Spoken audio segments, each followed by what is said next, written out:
Hello বন্ধুরা, তোমরা সবাই কেমন আছো? আশা করছি সবাই ভালো আছো, আর আমিও খুব ভালো আছি। আজ আর একটা নতুন ভিডিও নিয়ে তোমাদের সামনে হাজির হলাম। চলো আজ তোমাদের সাথে শেয়ার করব রুই মাছের আলু দিয়ে পাতলা ঝোলের রেসিপি। চলো, রেসিপি ভালো লাগলে সবাই তো জানো কি করতে হবে। দেখো, আমি নিয়ে নিয়েছি প্রথমে রুই মাছগুলো, বাজার থেকে নিয়ে চলে এসেছে। আমি ওগুলো ধুয়ে নেবো। এদিকে আলু কেটে নিয়েছি। এখানে আমি টমেটো, পেঁয়াজ আরও কাটবো। আদা রসুনগুলো কাটা হয়নি, কাটবো, দেখিয়ে দিচ্ছি তোমাদেরকে। এখানে আমি মাছটা ভালো করে ধুয়ে নেব। এই সবে নিয়ে এসে মাছটা এখন আমি জল দিয়ে ভালো করে ধুয়ে নেব। এদিকে আমি মাছ ধোবো, এদিকে আমি দেখো মশলাটাও কিন্তু করে নেব। মশলায় দেখো আমি নিয়ে নিয়েছি পেঁয়াজ, টমেটো, আদা রসুন। এটা আমি পেস্ট করে নেব মিক্সিতে। ভিডিও কেমন লাগছে তোমাদের, তোমরা কিন্তু সবাই কমেন্ট করে জানিও। ভিডিও ভালো লাগলে অবশ্যই লাইক কমেন্ট শেয়ার করো। মশলাটা করে নিলাম। এদিকে দেখো আমি গ্যাসে কড়াইটা বসিয়ে দিয়েছি। কড়াইতে আমি সরষের তেল দিয়ে দিয়েছি। এখানে আমি মাছে নুন আর হলুদ মাখিয়ে নেব। দিয়ে দিলাম হলুদ,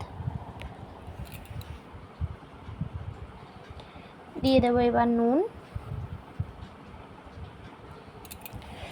হলুদ মাখিয়ে মাছটা আমি ছাকা তেলে কিন্তু ভেজে নেব। দেখো আমার তেলটাও প্রায় গরম হয়ে গেছে। এবার আমি মাছগুলো একে একে ছেড়ে দেবো তেলে, দিয়ে ভালো করে লাল লাল করে ভেজে নেব। ভিডিও ভালো লাগলে সবাই একটু সাপোর্ট করো, ভিডিওগুলো সবাই দেখো। ভিডিও দিচ্ছি, তোমরা ভালো ভিডিও দেখছো না ভালো করে। সবাইকে বলবো সবাই একটু ভিডিওগুলো ওয়াচ করো। আর ফুল ভিডিও ওয়াচ করো, কেউ কিন্তু ভিডিও স্কিপ করো না প্লিজ। এবার আলুগুলো আমি ভেজে নিচ্ছি। দেখো তেলে দিয়ে দিলাম হলুদ, দিয়ে দেবো এর মধ্যেও নুন হলুদ দিয়ে ভালো করে লাল লাল করে আলুগুলো ভেজে নেব। আমি দিয়ে দিলাম নুন। ওদিকে আমি মাছগুলো ভেজে নামিয়ে নিয়েছি সব। আলুগুলো এবার লাল লাল করে ভাজা হবে, ততক্ষণ সবাই দেখতে থাকো, কেউ স্কিপ করবে না। সবাইকে পুজোর আন্তরিক শুভেচ্ছা, আগাম শুভেচ্ছা জানিয়ে দিলাম সবাইকে। সবাই ভালো করে পুজো কাটাও। এদিকে দেখো আমি ভাতটাও চাপিয়ে দিয়েছি। এদিকে আমার ভাতটা হচ্ছে, একটু তোমাদেরকে শেয়ার করলাম। আলুগুলো আমার ভাজা হয়ে গেছে। এবার আলুগুলো আমি একে একে নামিয়ে নেব। আলু ভাজা তেলের মধ্যে আমি দিয়ে দিলাম কিছুটা পেঁয়াজ কেটে রেখেছিলাম। পেঁয়াজটা আমি একটু লাল লাল করে ভেজে নেব, বেশি লাল করব না। দেখো আমার হয়ে গেছে পেঁয়াজ ভাজা। ওর মধ্যে যে মশলাটা পেস্ট করে রেখেছিলাম মিক্সার জারে, ওইটা আমি দিয়ে দিলাম এর মধ্যে। এবার আমি মশলাটা কষিয়ে নেব একে একে। এর মধ্যে এবার মশলাগুলো দিয়ে দেব, যেটা গুঁড়ো মশলা ওগুলো দিয়ে দেব এক এক করে আমি। সবাই কিন্তু ফুল ভিডিও দেখো, বারবার বলছি। দিয়ে দিলাম নুন, দিয়ে দেবো এবার এর মধ্যে হলুদ গুঁড়ো, লঙ্কা গুঁড়ো, জিরে গুঁড়ো। দেখো দিয়ে দিলাম লঙ্কা গুঁড়ো,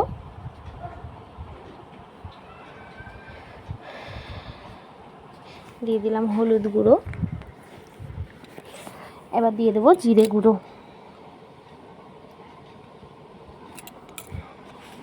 কেউ ভিডিও স্কিপ করো না কেমন। রেসিপি ভালো লাগলে সবাই কিন্তু একটু সাপোর্ট করো।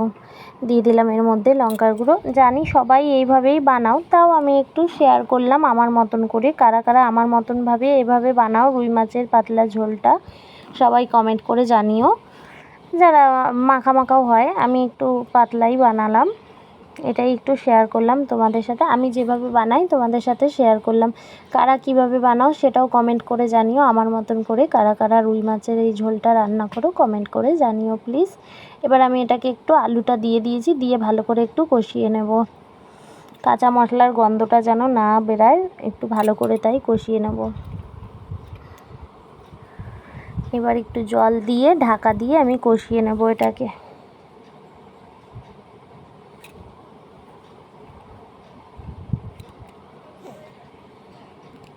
দেখো আমি জল দিয়ে নিয়েছি ভালো করে। এবার এটাকে ঢাকা দিয়ে একটু কষিয়ে নেব 10 মিনিট মতন।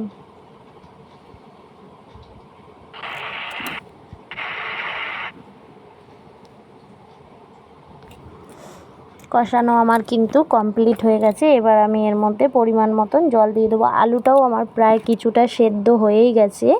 এবার 90% ধরো সেদ্ধ হয়ে গেছে, এবার 10% সেদ্ধ হয়ে যাবে। জলটা দিয়ে আমি ফুটিয়ে নেব, জল দিয়ে ঢাকা দিয়ে ফুটিয়ে নিয়ে তারপর ওর মধ্যে আমি একে একে সব মাছগুলো দিয়ে নেবো। দেখো আমার হয়ে গেছে। আমি এবার আলুটা কিন্তু দেখে নিচ্ছি যে আলুটা আমার সেদ্ধ হয়েছে কি না।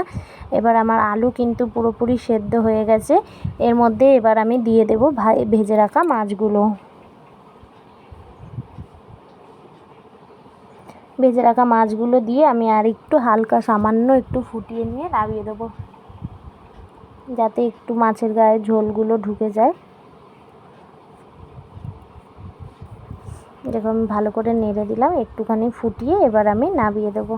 দেখো মাছ কিন্তু টকবক করে ফুটছে, এবার একটু পরে আমি নামিয়ে দেবো। দেখো আমার মাছ ফুটে রেডি, আমার কিন্তু তরকারি রেডি হয়ে গেছে। এবার এটাকে আমি সার্ভ করে দেবো। এর মধ্যে দেখো যাদের একটু এর মধ্যে ধনেপাতা দেওয়া যায়, আমি গরম মশলাটা দিই না, কিন্তু আজ আমার ধনেপাতা ছিল না তাই আমি দিইনি। যাদের যাদের ধনেপাতা থাকবে সে তো সবাই জানো, অবশ্যই দিও, ধনেপাতাটা দিলে আরও ভালো হয়। কিন্তু আমি বাজারের থেকে ধনেপাতা আনতে ভুলে গেছিলাম, তাই আর আমার ধনেপাতাটা দেওয়া হয়নি। যাদের যাদের থাকবে অবশ্যই দিয়ে দিও। কেউ গরম মশলা দেয়, আমার গরম মশলাটা ভাল লাগে না পাতলা ঝোলে। দেখো কেমন হয়েছে তোমরাই বলো, আমি বলবো না। তোমাদের যদি ভালো লাগে কমেন্ট করে জানিও। আমার তো খুব ভালো লাগলো খেতে, তোমাদের কেমন লাগছে দেখতে কমেন্ট করে জানিও কিন্তু। থ্যাংক ইউ সবাইকে। সবাই ভিডিও ভালো লাগলে লাইক কমেন্ট শেয়ার করবে। এরকম আরও ভিডিও পেতে চ্যানেলটা সাবস্ক্রাইব করো। Bye bye.